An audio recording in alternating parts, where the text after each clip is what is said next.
All right, we've got another What's Next in Raid video. It just dropped. I have not watched it. I'm kind of interested to watch it. Historically, these are pretty good. So, I'm excited to check it out with you guys. Let me switch my audio source real quick. Yeah, we're making changes mid-video, dude, because I'm a professional. I do this for a living. Let's check this out together. And see what we think about it. Dang, 13 minutes long. They got a lot to talk about, huh? Welcome to our latest edition of What's Next in Raid. Just gonna jump right into it, dude. Let's do this. About what's coming next in Raid. We've got a whole lot to wriggle through today. So wriggle? Let's just hate it when people say wriggle. First up, the Guardian Ring. Some of you may have already seen our other video dedicated entirely to the Guardian Ring, but if not, don't worry. We're going to coil our explanation up into a small ball of cold, hard facts. The Guardian Ring is pretty dope. The Guardian Ring is primarily here to give everyone a way to use their duplicate champions. It'll be replacing the current sparring pit in your Bastion, but you won't be losing the sparring pit you know and love. It's just shedding its old skin and being upgraded with a bunch of new additions. The first new add-on is Faction Guardians. New addition. Don't be taking my thing, dude. Additions are my thing. I created additions. Within that faction, a global stats boost. You'll be able to assign Guardians for rare, epic, and legendary champions. And with this feature, you'll get to have your cake and... What is this, a rave?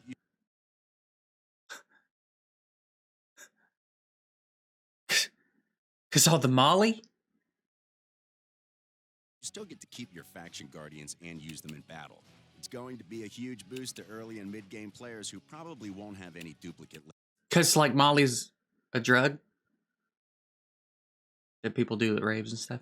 And then there was a lot of legendaries in their collections, but will more than appreciate being able to strengthen their rares and epics to help them climb over some of those tougher raid hurdles. The stats boost itself is nothing to hiss at and will be approximately half as strong as the bonuses from a max. I wonder how much they pay this dude, because he does all their videos. I wonder how much he makes per video.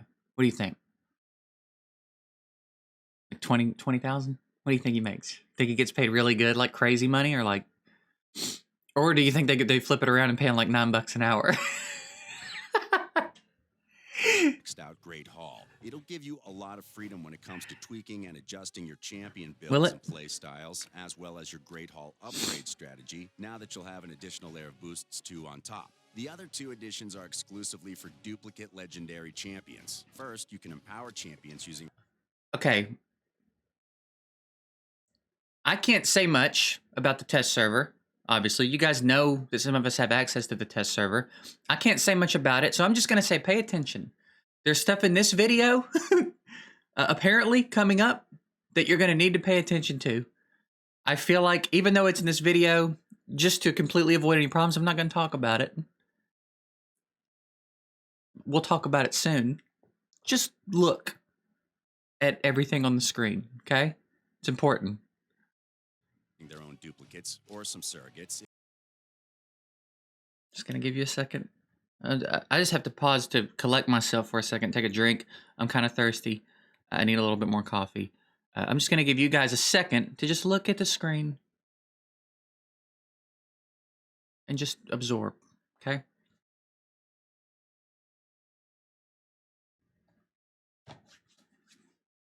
Got it? Okay.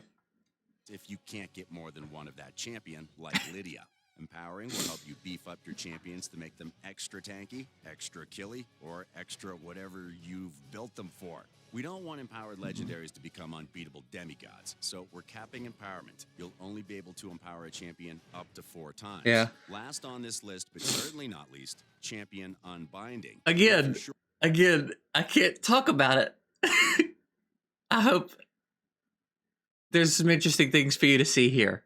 We'll talk about it soon. You have no use for a duplicate legendary champion. You'll be able to permanently look at the screen them from your service in exchange for a life token.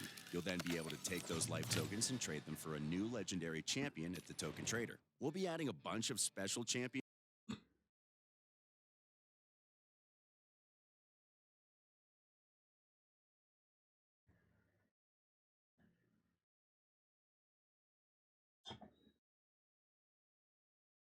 To the token trader over time, including some that were available via fusion events in the past. So expect to see Molly Tankard, Manaya, Fushan, and the new and improved Tomb Lord in the near future. In fact, community favorite Sir Nicholas will be coming to town very soon, so you'll be able to hand out some gifts of festive fury to some very unlucky boys and girls. All right, that's the big update. All right, let's get back to it now. Game very soon, but that's not all. Let's take a quick fire look at a bunch of other updates we're bringing to Raid soon. First, the Shadow. Let's go, dude. I'm ready for this. Crypt. It means more milestone rewards, but you'll still have to finish every crypt if you want Lydia. So if you're close to finishing already, you might want to finish the job before you have another crypt. Dude, it's so deceiving the tavern. when they show Lydia from the feet up like that. Shows champions that are eligible for each type of upgrade, as well as the ability to change the sorting orders from ascending to descending. Good. XP brews Good. will also be grouped together in a single slot. Nice. That's dope. I didn't know about that. Also adding a slider to make it even easier to beef up your champions in one go. Perfect. Third, we're adding rank and rarity filters to What the hell is that? Storage, as well as making it possible to select all the artifacts you filtered for with one tap. Dude, So you yes. can I didn't know about that either. Fantastic. Finally. your gear in bulk. Fourth, and my personal favorite, changes to save teams and skill instructions.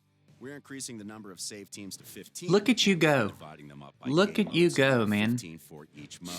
We're also making it possible to create farming setups that you can run in multi-battle mode.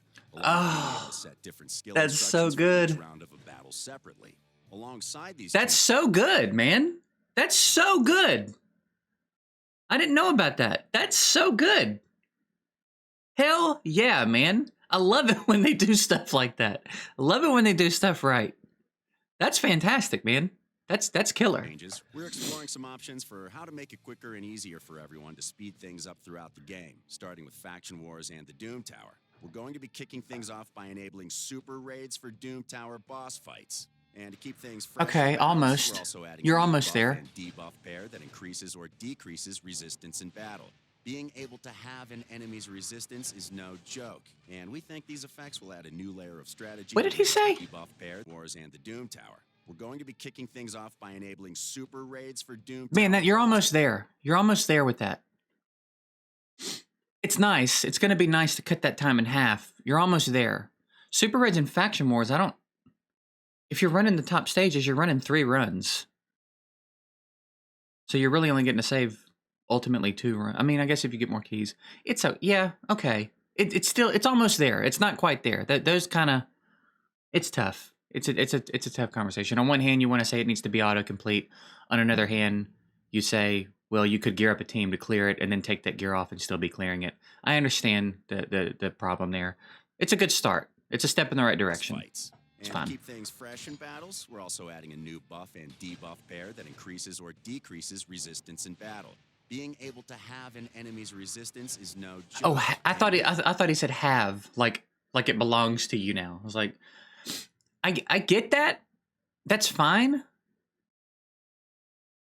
But the problem with that is, if someone's already got enough resistance that you can't debuff them, you can't get that debuff up on them. So unless they put out a few champions that, like, maybe there's a champion that places it at the beginning of the battle. Like, you know, a Hegemon gets the turn first immediately.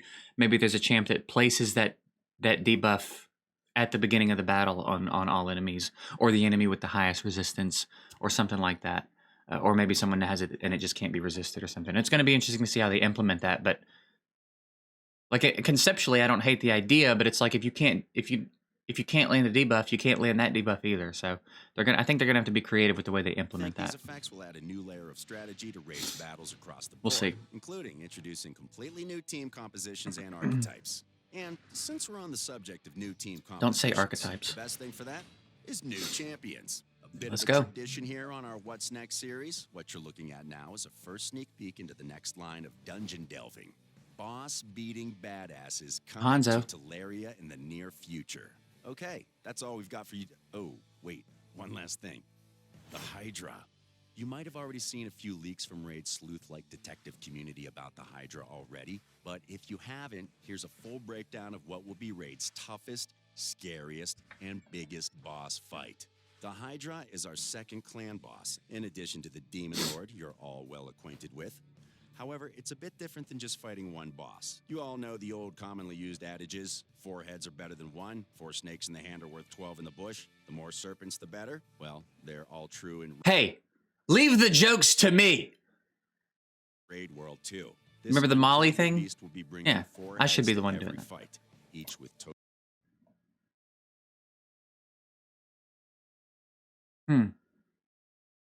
So there's, I think it starts with 4 heads, and then this one, when you, I don't know why these lines indicate that. I don't know.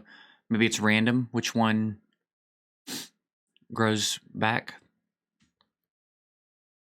totally unique I don't know. skills and That's mechanics interesting, to dude. deal with. 6-man Actually, team. it'll be bringing 6 Fun. heads, but you'll only have to deal with 4 at any one time. We'll get into that a bit later, but first, let's break down the basics. I'm It's excited a to big see fight, and you'll need content where you reinforcements. have So you'll a be different taking number. 6 champions into each Hydra battle. And just like the other clan bosses, the Demon Lord, you'll be battling the Hydra to chase high scores. And Oh, that reach looks huge sick, rewards. dude. You'll be fighting to stay alive as long as possible and deal as much damage as you can along the way. However, unlike the Demon Lord, the Hydra will be running on a different cycle. While the Demon Lord resets every single day, the Hydra will reset once a week. On top of that, you'll only get 3 Hydra keys per week, so you and your clan will have more flexibility to figure out when you want to take the Hydra on. So the Hydra will Cool, reset man. every That's week, cool. and things will stay pretty much the same week to week. You'll fight the same Hydra with a mixture of those same heads. Each head will be tied to a certain affinity, so you'll be able to Hey, figure out a put it good on strategy 2x, over time dude. to deal with the current challenge. What's Predictable, this? easy, right? But here's the twist. What's this yellow Every thing? 4 weeks, a new rotation will start. This means just like the Doom Tower, shuffling the pack. Each head will be paired with a new affinity, and the 4 starting heads you have to deal with will change. And in the future, when we add more heads, it'll mean entirely new combinations of 6 heads and a whole new challenge. To make things even tougher, once you've used a champion in a Hydra battle, you won't be able to use them again until after the next weekly reset. So nice. locking in a single gimmicky team is off the table here. You're going to Okay. need 3 unique teams that can stand up to the challenge to get the most out That's of the dope. Hydra. I like Then, that. every month, re-examine your strategy again because the script may very well have been flipped. Because each head is so unique, you won't be able to use I the dig same that, man. tricks every time. I think that's We're not dope. going to cover each head's skills right now, but here's a quick snapshot of the 6 heads you'll be fighting against in the first rotation of the Hydra. The head of Torment, the head of Decay, the head of Wrath, the head of Blight, the head of Suffering, and my personal favorite, the head of Mischief. If those names alone don't sound scary enough, wait until you see them in battle. Things get real crazy. It's dope, man. You'll be fighting 4 I'm of these excited. heads at the same time, and you'll be fighting hard to stay alive and deal out as much pain as possible. You want to cut off the Hydra's heads to maximize your damage, but cutting off a head doesn't mean you only have to fight against 3 heads. Remember how we said the Hydra brings 6 heads? Well, if you do manage to decapitate a head, another will grow back. You cut off the head of Blight, Sick. and it might come back with a vengeance, or it might be replaced by the head of Decay or head of Torment, whichever the 5th and 6th heads are in the current rotation. So, endless pain for your team. But don't worry, you have 6 champions, and it only has 4 heads. You have the numbers advantage. It's going to be like shooting snakes in a barrel. Not exactly. This beast has another trick up its sleeve. Quick intermission. I'm still checking. Need to upload my free to It's also succeed. I going just to want be to see where it trying was. to eat you. Every so often, one of your champions will get eaten by one of the heads. Now, just like in real life, these Hydras have long necks and stomachs in their necks. So you have a few turns to chop Did off his the animation Hydras' head change before 'cause it there's a fully champ in there? digests and consumes your champion. If you slice the head off, you free your champion and they're back in battle. Nice. Don't, they're dead. That's and cool. gone. And we really mean gone. You won't be able to revive them, and you'll have one champion missing for the rest of the fight. Sounds like Okay. a tough battle. It's pretty slick, and man. It is, but the rewards are more than worth it. To recap, you fight the Hydra just like you fight the clan boss. Higher scores, better rewards. Rewards will be earned in the form of Hydra chests, given out at the weekly reset. And better yet, if your clan manages to fully deplete the Hydra's HP, What do we got there? Get this chest by fighting the Hydra. Chest will drop 10 of the following rewards at random. So there's frags, guild. Okay. get double the rewards. Let's Yeah. talk about what those rewards are. Aside from the obvious things like Clan Gold, Clan XP, there are some serious rewards on offer. First, you'll be able to win fragments for an exclusive champion, Mithrala Lifebane. We're already taking huge inspiration from Greek mythos here, and Mithrala fits into that perfectly. We'll be releasing a dedicated champion spotlight for She looks Mithrala dope. soon. But as you'd expect from someone that looks like Medusa's long-lost sister, she's going to be able to poison people. Oh, and turn people to stone. Okay, That's good. the thing now. I was gonna say, don't leave that out. Debuff that can take people out of the fight entirely, with a downside or two. We'll cover it in greater detail soon, but let's just say in the right hands, with the strategy, it's going to be a game changer. That reward's simple. New champions are never a bad thing. But what about unique rewards or new mechanics? Oh, I'm glad you asked. You'll also be able to win a whole new type of artifact from Hydra chests. We're not talking just a new buff or boosted stats, but an entirely new breed of artifacts that give you set bonuses depending on how many you have equipped. These special variable artifacts will give you an extra bonus with only one of their kind equipped. Then another bonus if you equip 2. See, this is something I've been hoping they would do for a while. These are unlike any other That's cool. sets in That's something I've been wanting for a while. in terms of artifact combos and builds. That's Right off cool. the bat, we'll have 2 of these special That's artifacts. insane. Wait. Stone skin. Set 1, stone skin. Okay, Equipping never a mind. single artifact from It's the fine. set will give your champion a modest but useful 8% HP boost. Equip 2, and you also get an extra 40 resistance on top. But equip 4, and you'll get access to an entirely new defensive buff called Stone Skin, which you'll get for 1 turn at the start of the round. Stone Skin will mean your champion takes almost no damage from enemy attacks, and makes your champion immune to all debuffs except for bombs. In fact, bombs will actually do more damage as they can shatter your champion, but it's still a great trade-off for all the benefits of Stone Skin. That's if you equip 4, but equip 6 and you get 2 turns of Stone Skin, Interesting. plus a boatload more stat boosts. The next set's called a protection set, and it works the same way. Equip 1, 2, or 3 artifacts and get extra stats. But at 4, the set has a chance to protect any buff the wearer casts or receives. Oh, that's what that little Protected yellow buffs thing can't was. be removed or stolen, Oh, so this set is sure to be cool. invaluable to any Interesting. champion whose buffs are the bedrock of your team. Just like the Stone Skin set, this becomes even more powerful at 6 pieces. The protection chance increases, plus you have the benefits. Why was it on of debuffs stat too? boosts along Did I the miss way. what he said? If the special mechanics alone weren't enough for you to want those sets, how about raw power and strength alone? Stone Skin and protection artifacts will be available in an entirely new rarity, Mythical. Mythical artifacts are a step up from legendary artifacts in strength, and you won't be able to find these anywhere else. Mythical artifacts start with all 4 substats unlocked, but one of the substats will be increased to the equivalent of a level 4 legendary artifact, meaning you'll be able to eke out a little bit more power from mythical artifacts than Oh, I see. legendary Okay. ones. It's already got a It's roll small built in. edge, but at the highest level, those small margins. Man, that's gonna big get nutty, difference. dude. As you can probably tell, these artifacts will be incredibly versatile and useful pretty much anywhere, no matter whether you're focusing on PvP or PvE. The Hydra is a huge update, and we'll be gradually adding more content to it over time, with awesome new rewards and terrifying new heads. And Wow, I'm that's super cool, excited man. to That's see cool. what you They've guys set do. that up well in a way that they can add to it over time. That's it. Whew, that's a lot. We hope you enjoyed our latest. Man, that's a dope video, man. There's a lot of really cool stuff coming. Some of it I didn't know about. I didn't know about the extent of the like artifact filter upgrades, and there's a lot in here, dude. That's pretty cool. I could see why the new artifacts would be a little scary for some. But overall, man, I think that's a fantastic video. I think they're really good at this. I hope that the implementation matches the hype that the video creates here, because there's a lot of really cool shit in here. Let me know what you guys think. What's your favorite part of this? What are you most stoked about? I think Hydra's going to be fun. I like some of the mechanics that I didn't realize were in here. You can't use the same champ in a different battle. It's a weekly thing. That's all dope, man. I think that's really cool. There's a lot to take in here. I might have to come back and watch it again later, like each part, and really focus on each part and try to really absorb each bit of it and form some hard, like real opinions on it. But right now, it all seems hype, man. I don't really have a problem with any of it at the moment. So let me know what you guys think. What are you most excited about? And yeah, that's it, man. Appreciate y'all watching. Later.